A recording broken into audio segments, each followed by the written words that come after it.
Okay, so that is your vacuum gauge. That's the connectors there.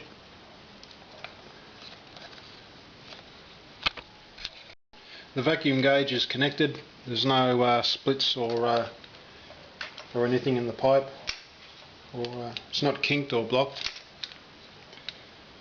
So this is an 86, well it's an 84 bike, but it's got an 86 engine in it. The previous owner put the new engine in it. This doesn't have a clamp, it just you just pull it straight out, and it's held in by the air filter assembly. So you just remove it out of its it's got a rubber grommet there, or a rubber seal. So obviously it'd be a fairly good idea to put grease on that to seal it, but not too much of course. So now the next thing is to remove the throttle cables and disconnect the carburetor from the bike. Give it a soak in carburetor cleaner, take it apart and make sure it's all good.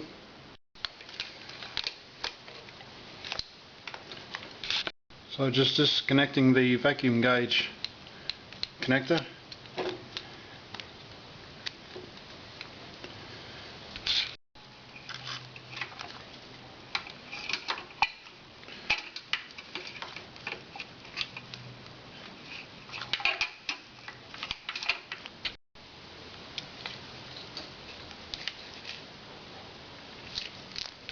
This is a trick I learned even before I was in my teens. Just get a Phillips head and just clamp it, and you can get more, leverage.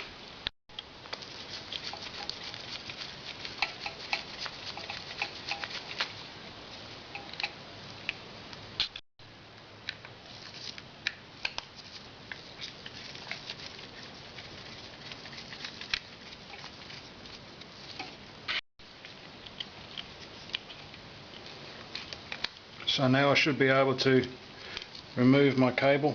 I'll label them up. So that's fairly self-explanatory. So there's your bolt there, and your bolt on top, and that's how they'll connect.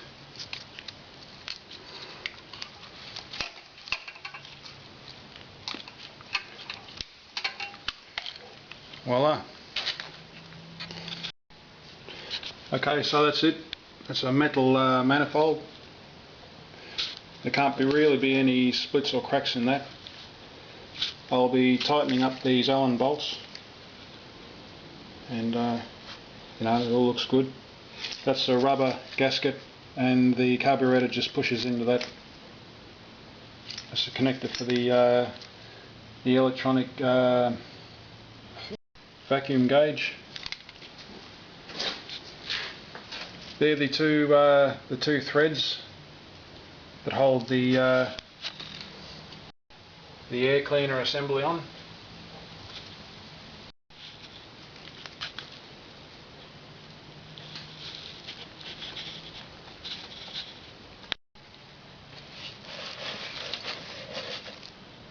So one of the first things I want to establish is my choke seating properly in the carburetor, because this is broken. You may be able to see there, the adjustable thread is broken, and this seems to be glued on, the turning bit glued onto the into the handle there. Okay, so you can see there that I've removed that bit that was holding the choke on, and that's now seating in the carburetor. You can hear that. That's a different sound, and we've got only a gap of only about 7mm there. So that could have been why the motor was running rich. So what I'll do now is get my Dremel. I'll remove this retaining nut and this washer here, and start to clean the carby. Okay, so I'll try and get a correct ohms reading for that vacuum sensor on the carburetor. But for now I'm just going to clean the body, and before I break the carby open.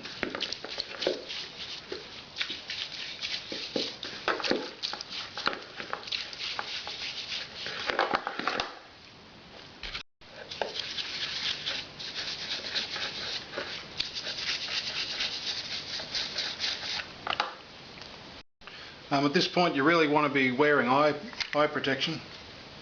I spent my childhood getting petrol in my eyes, and oh gee, it hurts.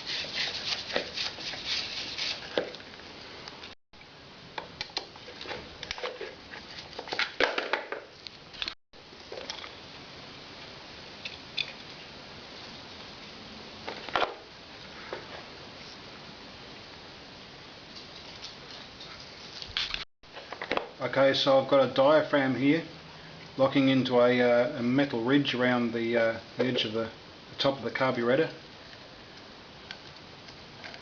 and some type of float. It seems to be clean.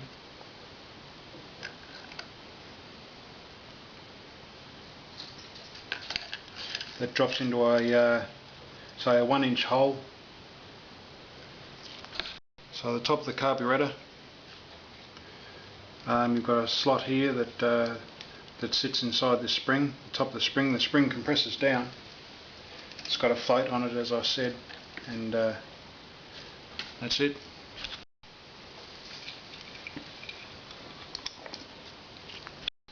Okay, so that looks like an overflow. That's the petrol inlet. That's the choke. That's the throttle body. The air inlet and the carburetor outlet into the engine. I've been doing a fair amount of house renovation work, so I've just got to remember all the names for the components. These are on fairly tight underneath on the bowl.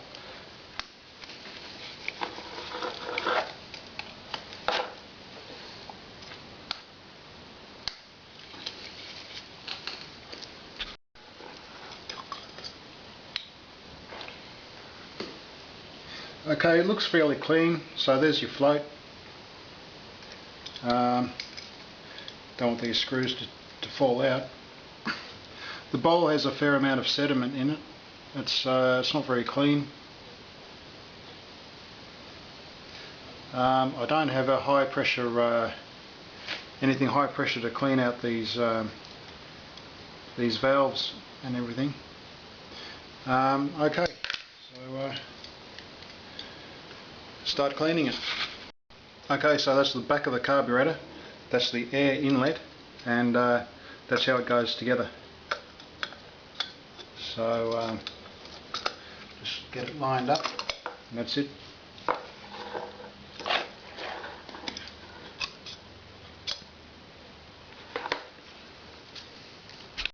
You want to keep all your screws in place, so I'll wind them on to the body, like a little bit like so.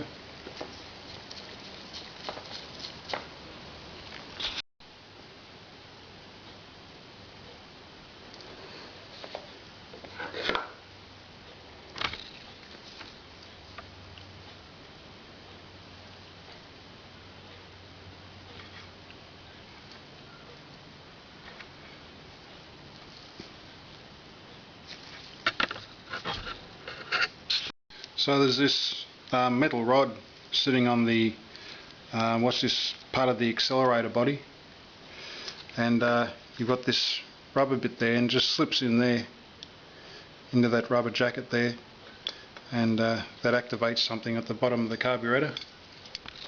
So that is your drainage assembly at the bottom of the carburetor in the bowl.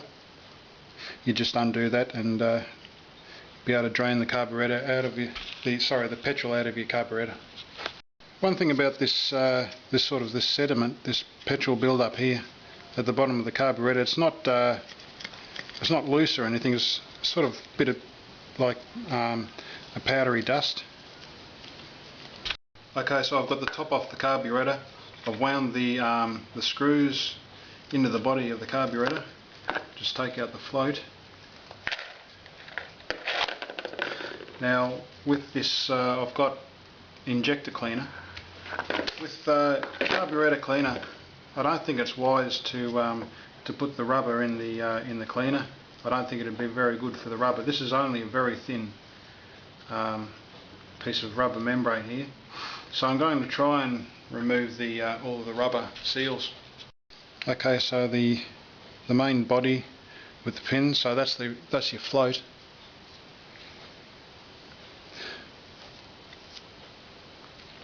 It all looks to be reasonably clean.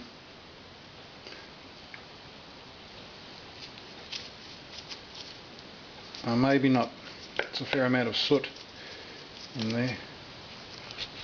Okay, so looking from the top of the carburetor, you can see you've got two slots there and there, and the float's got 2 slots, so they just get placed in those slots. I can't really say that at this point I can see that it really matters if it's placed.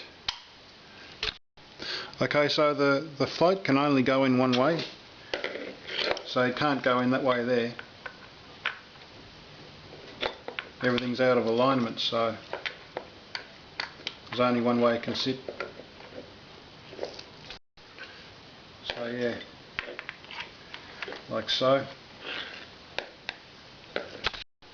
So that's it.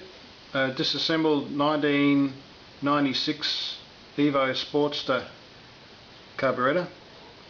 The float.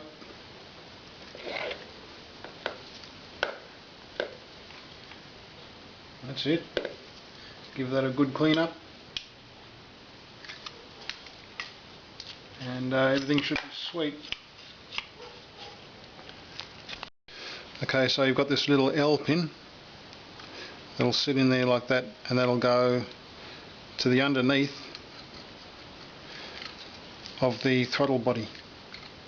So that should, if my calculations are right,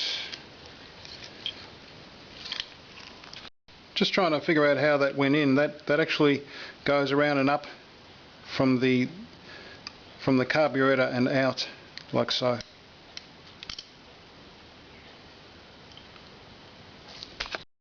Okay, so that's it. I'll keep the diaphragm out. I'll wash that separately. And there's this sort of rubber jacket there. I'll take that off and I'll try and remove the seal.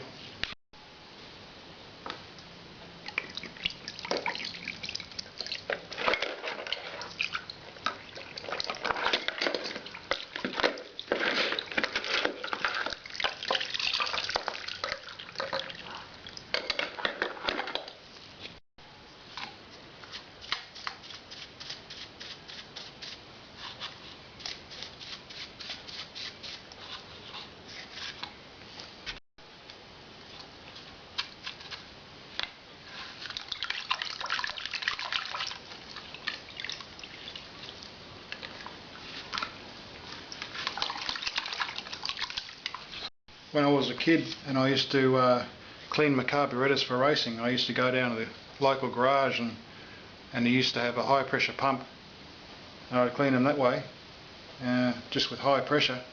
But I don't have anything with high pressure, so I've got to try and just clean them out this way with a bicycle pump. That's all I've got with me at the moment, but should do the job. You can see what happens if you keep all your little bits and pieces together. You might need them one day. And this has got a bit of a carburetor cleaner part on it. So yeah, happy days.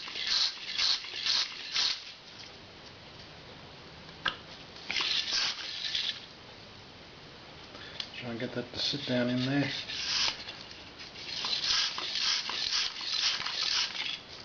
There we go, clean the main jet out.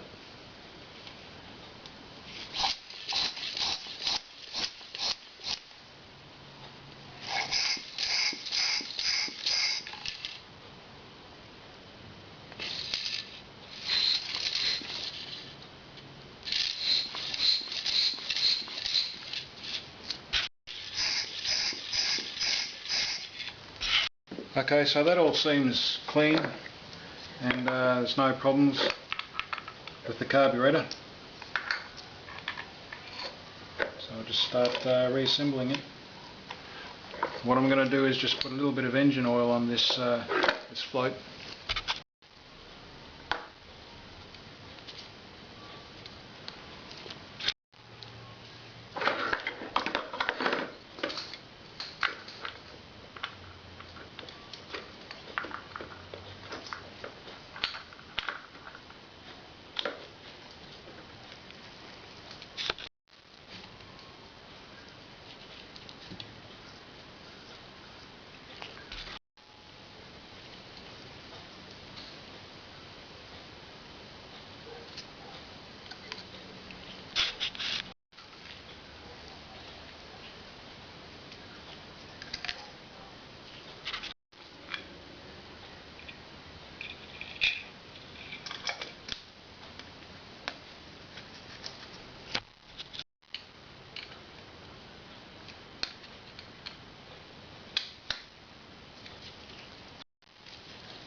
Now I don't know if it'll show up or not, but you may be able to see that this has a rubber seal on the inside here, and the rubber seal is broken just there. You know, it's a bit of a concern. It's also got a good seal around here. I don't think it'd cause the motor to underperform. I'm going to put a very light coating of grease around the outside.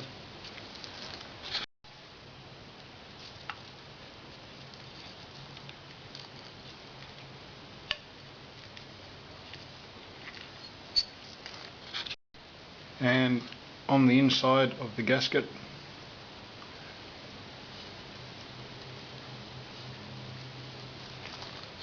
I'll reconnect my, they call it an absolute manifold pressure sensor. I don't have the ohm setting for this, so I'll test this some other time. Okay, I've checked my throttle body for the screws, that they're all done up tight, and I'm thinking probably the best thing to seal the outlet of the carburetor is with a bit of grease, because it slots inside the seal there. And I've just made sure that these are routed properly, the cables, and just push that into the rubber seal. Okay, so I can pretty safely wrap this video up now. It's just a matter of making sure that your inlet manifold's good with no cracks, that it's all the bolts are tightened to the engine. Make sure the rubber seal's good. Make sure your carburetor, the throttle works on the carburetor, that it's not sticking. Make sure all the bolts are tightened up. Route everything like your choke cable and your inlet pressure manifold sensor. Make sure it's all routed before you install it. You've got your carburetor body, just attach that and the filter, and you should be right to go. Okay, well my card ran out, so just in summary, the carburetor was found to be good. It's just that the choke cable was partially stuck on a fair amount. The cable was actually held out about I'd say 4 or 5 millimeter. So we'll see how that goes and stay tuned.